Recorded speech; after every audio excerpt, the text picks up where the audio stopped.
तत्पश्चात जो उल्लेखनीय नाम है भाष्यकारों में वो आता है दामोदर दास सातवलेकर जी का।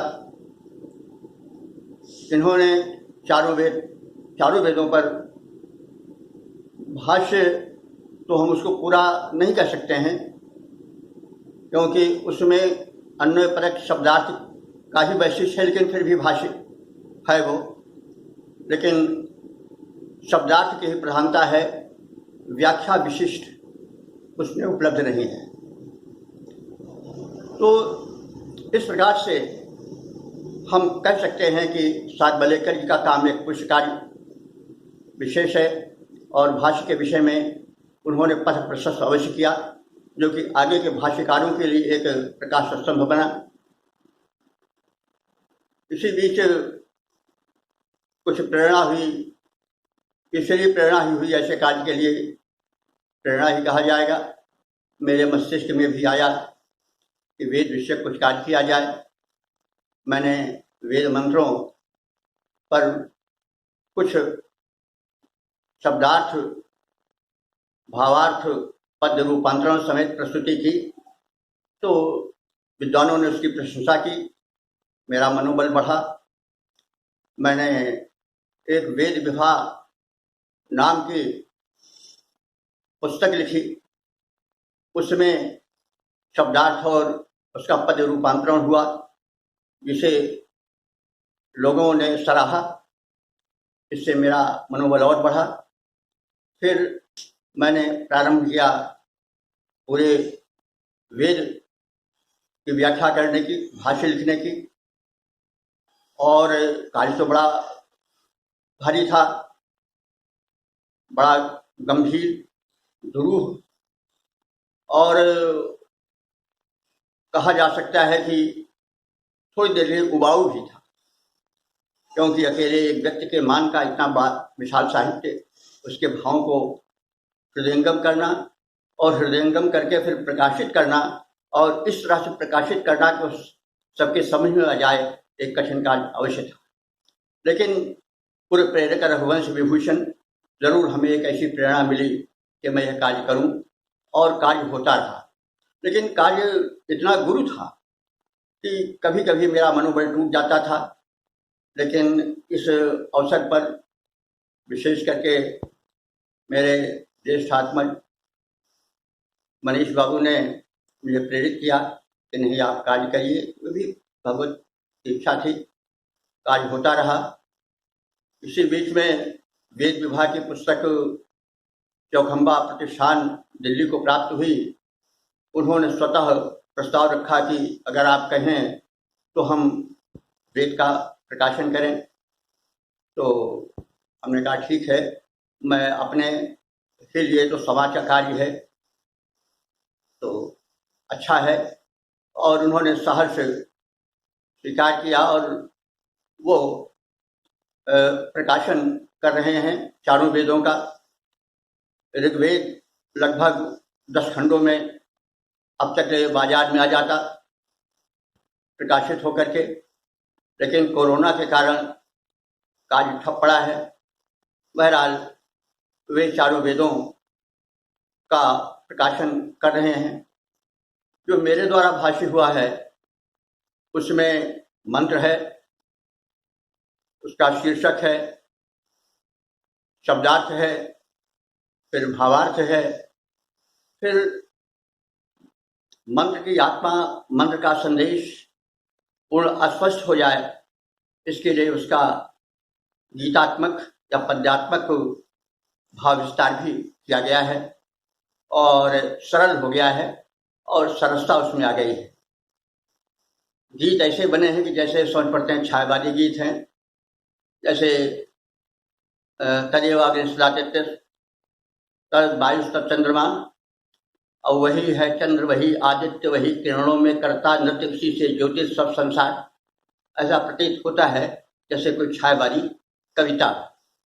तो भाव में सरसता छंद के जरिए आ गई है और विश्वग्राही बन गए हैं। तो इस प्रकार से चारों वेदों का भगवत कृपा से मेरे द्वारा प्रत्येक मंत्र का एक तरफ से शीर्षक, भाव, शब्दार्थ, भावार्थ, छंद, छंदोबद्ध रूपांतरण, यथोचित टीका टिप्पणी और फिर बृहद भूमिका और वेदों का संदेश, उसमें समाज कितना है, राजनीति कितनी है, उसमें दर्शन कितना है, विज्ञान कितना है, उसके छंद कौन है, वैशिष्ट क्या है, किस वेद का मुख्य संदेश क्या है, उसके वेद आदि आदि बातें जितनी आवश्यक हो सकती थीं उनको संक्षेप में दिया गया है। तो इस तरह से यदि देखा जाए तो मेरे विचार से कुछ ऐसा संयोग बना, कुछ ऐसी प्रभु कृपा हुई कि ये समग्र कार्य परिपूर्ण हो सका है। और प्रसन्नता और संतोष इस बात से भी हुई कि विद्वानों ने भी समादर किया, संस्थाओं ने, हिंदी संस्कृत संस्थान ने भी उसकी सराहना की और विद्वानों ने भी उसको समादर दिया। इससे मेरा मनोबल और बढ़ा। तो इस प्रकार से गद्य पद्यात्मक शब्दात्मक आदि जो कार्य हुआ है वो अपने में एक कुछ नवीन कहा जा सकता है। अब वो मतलब कहाँ तक कितना अच्छा है इसका कहने का अधिकारी मैं नहीं हूँ, लेकिन मुझे संतोष है कि विद्वद्गण उसका समादर कर रहे हैं। और अब इसके प्रसारण का भी उत्तरदायित्व एक प्रसारण ने टीवी चैनल पे ले लिया है और उनका यह अनुरोध है कि हम एक भूमिका समेत पूरे वेदों का, उनके मंत्रों का जैसा कार्य हुआ है मेरे द्वारा उसका प्रसारण हो। और इस एक व्याख्यान के बाद मैं वो कार्य प्रारंभ करूंगा। ओम अग्निमीडे पुरोहितम से लेकर के और पूरे ऋग्वेद का सभी मंत्रों का गद्य पद्यात्मक अनुवाद, शब्दार्थ, और उसके पश्चात फिर यजुर्वेद, सामवेद, अथर्ववेद का भी कार्य होगा। इस प्रकार से जो मैंने जो कार्य किया है वो इसलिए कि वेद विश्व की, भारत की नहीं विश्व की धरोहर है, मानवता की धरोहर है, ईश्वरीय संदेश है, तो केवल एक भूखंड के लिए नहीं है वरन व्यापक विश्व के लिए है। तो यह कार्य अत्यंत पुनीत है। इसको लिखने वाले प्रभु की कृपा से वो उनका भी ये कार्य एक प्रेरणा स्वरूप स्तुत्य ही है। जो प्रेरक हैं, जो प्रसारक हैं, वो भी श्रोता हैं, सम्मान देने वाले हैं, वे भी इसके धन्यवाद के पात्र होंगे। तो यह हर्ष का विषय है और यह एक भविष्य की ओर संकेत करता है, उज्जवल भविष्य की ओर। टीवी मीडिया चैनल के प्रधान संपादक श्री ओम प्रकाश प्रजापति ने इसके प्रसारण का भार ले लिया है और यह जो प्रचार प्रसार का माध्यम है बड़ा सशक्त माध्यम है और इससे निश्चित है कि वेदों का प्रचार को एक अच्छा क्षेत्र मिलेगा। ओम प्रकाश जी ऐसे ही हैं कि ओम प्रणव छंदसामि, तो जो वेदों की उत्पत्ति है प्रणव से भी है, प्रणव ओम को कहते हैं। तो और उसका प्रकाश तो ओम प्रकाश जी जैसे पहले ही विधाता ने रच रखा है कि ओम से, प्रणव से जो वेद निकला है उसको प्रकाशित करने वाला उत्पन्न हो गया है और उसने यह कार्यभार अपने ऊपर ले लिया है। तो इसलिए वे धन्यवाद के पात्र हैं।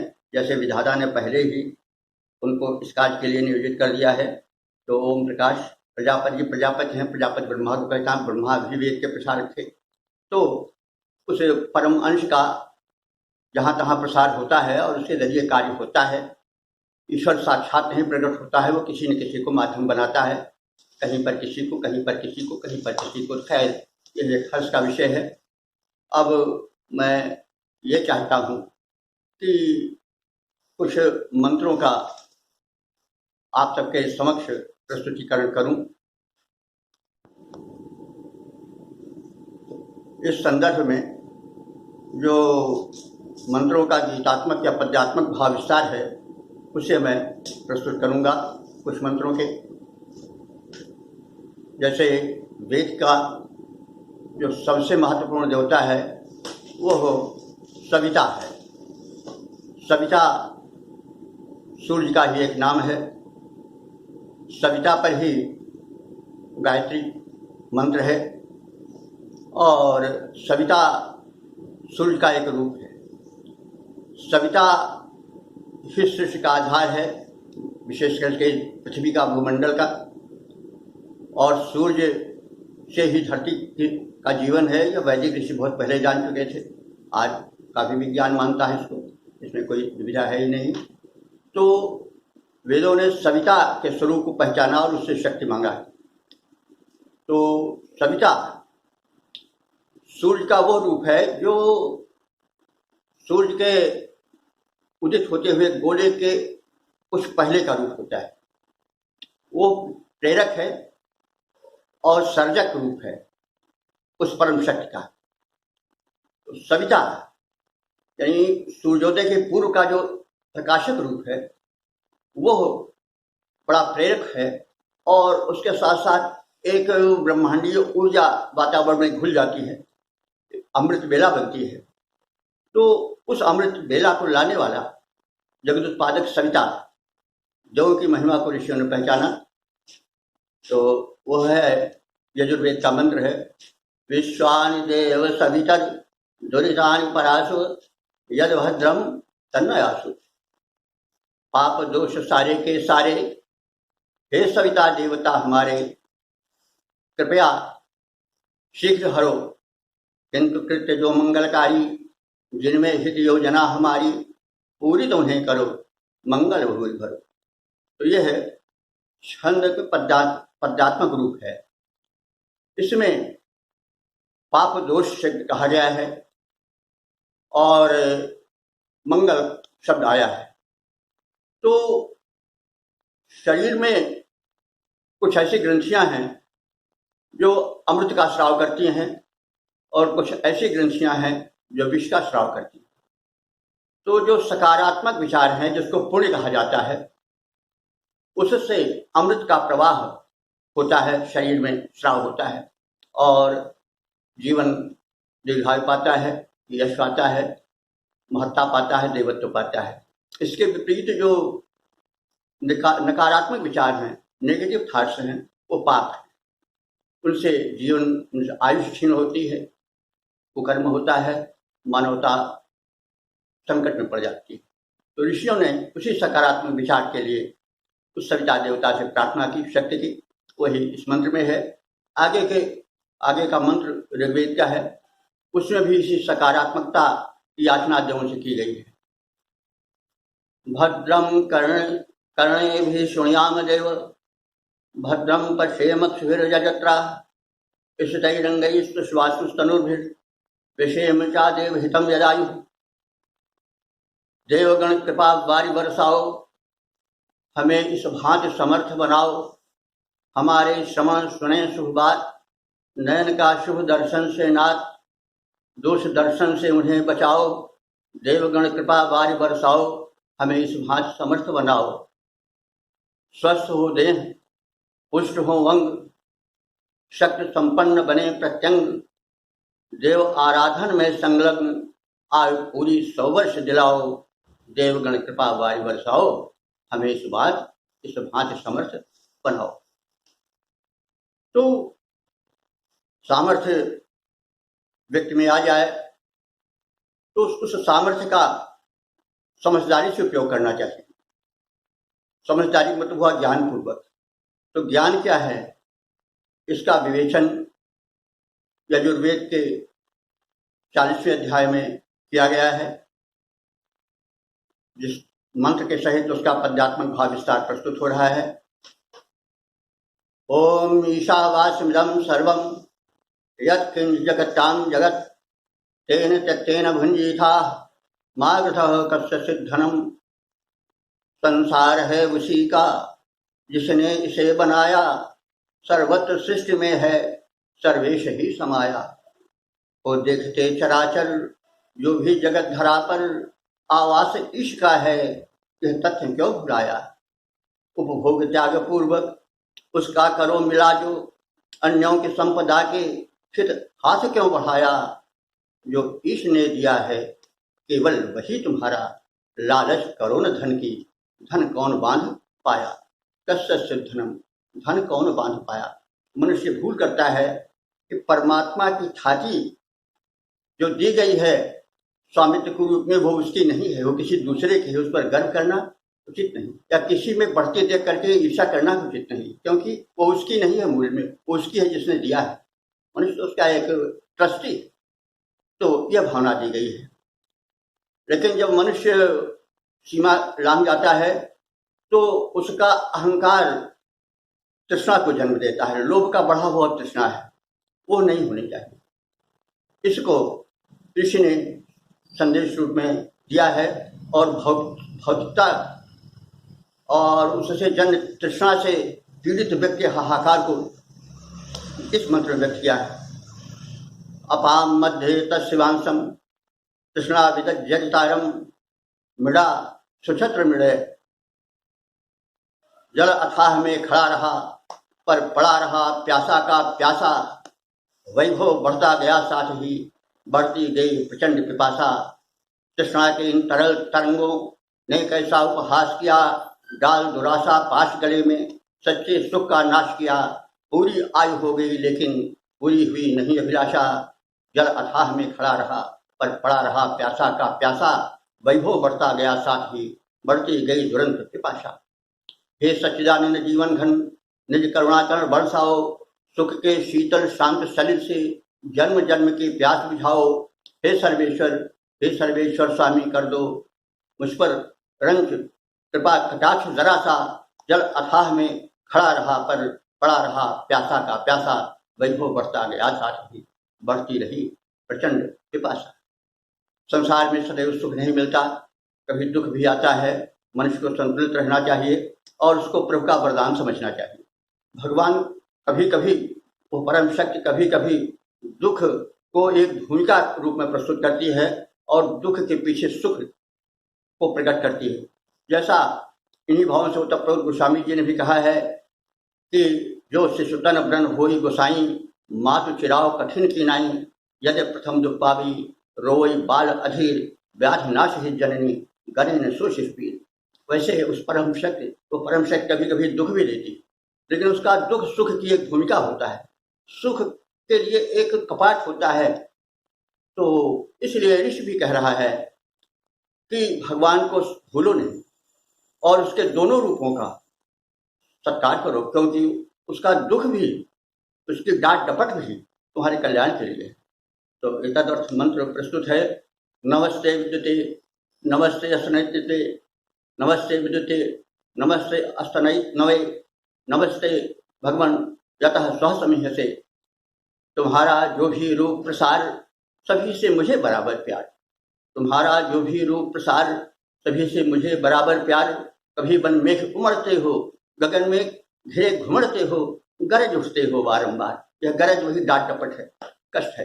तो कभी बन मेघ उमड़ते हो, गगन में घिरे गरजते हो, गरज उठते हो बारंबार। कभी विद्युत बन आते हो, अंधेरा दूर भगाते हो, राह भूली बतलाते हो। तो तुम्हारे गर्जन का बंधन, डांट डपट का, तुम्हारे गर्जन का बंधन, रूप विद्युत का अभिनंदन, मुझे दोनों ही हैं स्वीकार। तुम्हारा जो भी रूप प्रसार सभी से मुझे बराबर प्यार। मुझे सुख स्वर्ग दिलाते हो, राह भूली बतलाते हो। भुला सकता कैसे उपकार, भुला सकता कैसे उपकार। तुम्हारा जो भी रूप प्रसार सभी से मुझे बराबर प्यार, सभी से मुझे बराबर प्यार। तो इस प्रकार से संदेश जीवन संबंधी वेद देते हैं। और वेद में यह भी कहा गया है कि व्यक्ति को अपना व्यक्तित्व भी बनाना चाहिए। तो व्यक्तित्व को बनाने के लिए कहा गया है कि शिरो में श्री रसो मुखम टिशि केशाश्चा श्मश्रूण राजा में प्राणो अमृतम सम्राट चक्षुर्विराट श्रोतम। हमारा हो व्यक्तित्व महान, हमारा हो व्यक्तित्व महान, सभी गुण से पूरित बलवान। हमारे मुख पर हो मुस्कान, थिरकती रहे नित्य मुस्कान। केश चमकीले काले घने, घनी दाढ़ी पर मूछे तने, टपकती जिनसे प्रतिपन्नशाल, हमारा हो व्यक्तित्व महान। तो इस तरह से व्यक्तित्व महान हो, लेकिन वो व्यक्तित्व पर पीड़क न हो। प्राण में भरा हुआ हो ओज, करें हम सदा सत्य की खोज। अनवरत बनते जाए महान, हमारा हो व्यक्तित्व महान, परम तेजस्वी गुण की खान। और अंत में जो हम प्रस्तुत कर रहे हैं वो ये है कि मनुष्य को सावधान रहना चाहिए और ये नहीं भूलना चाहिए कि उसके कृत्यों को कोई देख रहा है। इस बात को उसे स्मरण रखना चाहिए। श्यामश्च त्वा मा शबलश्च यमस्य प्रेषितौ यमस्य पथ रक्षी स्वानु। माँ आलस्यम कुरु इस प्रकार से है कि यम ने दो कुत्तों को पाला, एक सफेद एक है काला। ये दोनों दिन रात कहाते, बारी बारी आते जाते, इनके तीक्ष्ण दंत से जग में कहीं न कोई बचने वाला। यम ने दो कुत्तों को पाला, एक सफेद एक है काला। संयम नियम न जो कर पाते, उनको ये कुत्ते खा जाते। सच कहता हूँ मानो कहना, इन कुत्तों से बचकर रहना। ये सब करते देखा भाला, यम ने दो कुत्तों को पाला, एक सफेद एक है काला। ये दोनों दिन रात कहाते, बारी बारी आते जाते। इस प्रकार से सब होने के बाद भी एक सावधानी बरतने के लिए ऋषि ने संदेश दिया कि ये यम के दिन और रात रूपी दो कुत्ते सदैव मनुष्य के कृत्यों का निरीक्षण किया करते हैं। इसलिए उस सत्य को नहीं भूलना चाहिए कि अगर गलत कार्य हुआ तो उसका दंड मिलेगा। तो इस तरह से जीवन में सुख मिले, संपत्ति मिले, यश मिले, ये सब परम आवश्यक है। पुरुषार्थ उसका पूरित हो, लेकिन उसके साथ साथ गर्व की भावना नहीं आवे, एक समर्पण की भावना रहे, एक कृतज्ञता की भावना रहे परम शक्ति के प्रकार। तो ये तो मैंने एक रफली एक प्रस्तुति की कि कुछ इसी ढंग का जो है वो चारों वेदों का प्रस्तुतिकरण हुआ है। इसमें मैंने शब्दार्थ नहीं बताए हैं, भावार्थ नहीं बताए हैं, टीका टिप्पणी कुछ विशिष्ट नहीं की है। लेकिन जो आगे पाठ चलेगा उसमें मंत्र, फिर उसके बाद भावार्थ, शीर्षक भावार्थ मंत्र, फिर उसके पश्चात उसका गद्यात्मक भाव विस्तार, फिर छंद में उसका रूपांतरण भाव विस्तार, और फिर यथोचित टीका टिप्पणी और उसका वैज्ञानिक स्वरूप का प्रस्तुतिकरण आदि आदि के प्रयास किए जाएंगे। तो आशा है कि जो विद्वत जन हैं वो इसे सुनेंगे। वेद का प्रचार प्रसार मेरा ही नहीं, हमने लिख भले लिया, भगवान ने मुझे उसका माध्यम बनाया, ये बात अलग है, लेकिन वो सब सबका कार्य है, समाज का कार्य है और कर्तव्य है। इसलिए आप सभी सहयोग देंगे और वो आप सबका भी कार्य है, हमारा ही नहीं। तो लोग सहयोग दे रहे हैं, आशा करते हैं कि ये कार्य भगवत कृपा से सफल होगा और जगत गुरु भारत बनेगा। भारत की जो वैचारिक संपदा है, जो ऋषियों के विचार हैं, वो जन जन तक पहुँचेंगे, लोक कल्याण होगा, विश्व कल्याण होगा, धरती फिर स्वर्ग बनेगी। जैसा अरविंद योगीराज अरविंद का विचार है कि धरती में विकासवाद चल रहा है। लोग कहते हैं कि पहले सतयुग था, फिर उसके बाद त्रेता, फिर द्वापर, फिर कलयुग आया तो एक क्षण होता गया। ऐसी बात नहीं है, अरविंद जी का विचार है दार्शनिक बहुत बड़े कि धीरे धीरे धरती का मानव जो है उन्नत होता जा रहा है, एक दिन वो देवता बन जाएगा और इस धरती पर ईश्वर का अवतरण होगा। भगवान करें कुछ ऐसा ही हो और योगराज के वचन सत्य सिद्ध हो।